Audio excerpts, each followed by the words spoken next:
বেশ কয়েকদিন যাবত এখান থেকে অনেকগুলো এলিগেশন পাইছি যে এখানে নাকি নিট কনসার্ন গ্রুপ অবৈধভাবে অনেক মানুষের জায়গা জমি দখল করে রাখছে।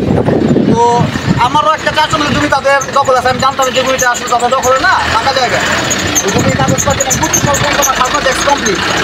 তো আমি আর ওই দিনটা সার্ভে নিয়ে আসলাম, মাত্র মেপে দেখলাম জায়গাটা ওনাদের দল নিয়ে নিচ্ছে। তো শুধু আমার জায়গা না, এখানে অনেক মানুষ প্রায় 80টা দলই আছে রাইটেবার মধ্যে ওনারা এইসব মানুষের জায়গা জমি দল করে রাখছে। যখন তারা তাদের জায়গা চাইতে গেছে বলছে মামলা করো। মামলার কথা প্রায় 8 বছর 10 বছর 12 বছর ঘুরে লাইছে। আমরা এখানে আমাদের অধিকার আদায়ের জন্য আসছি, নিট কনসার্ন গ্রুপের সাথে আমরা আলোচনা করতে আসছি।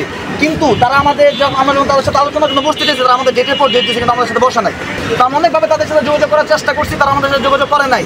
এমনকি আজকে সকালে যখন আমি ফোন দিলাম, আপনারা কি বসবেন? ওই নাম না বসতাম না, তোমার যা পাড়ার করে আলো, তোমার যদি পারো কিছু করে আলো, আমাদেরকে এইভাবে বলছে।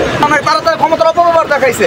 এখন তাদের নামে তো শুধু এলিগেশনের জায়গা জমি না, তাদের সাথে নামে এলিগেশন আছে ওসমান পরিবার নিয়েও।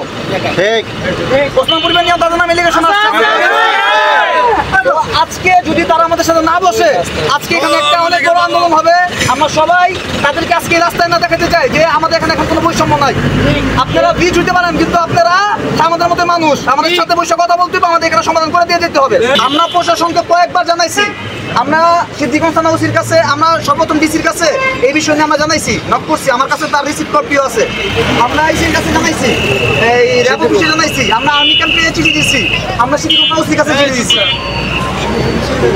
কোনো ধরনের এখন পর্যন্ত এটা চিঠি দিচ্ছে আমরা 26 তারিখে, কিন্তু আজকে 19 তারিখ, এখন পর্যন্ত কোনো ধরনের তারা করে নাই, রেসপন্স করে নাই।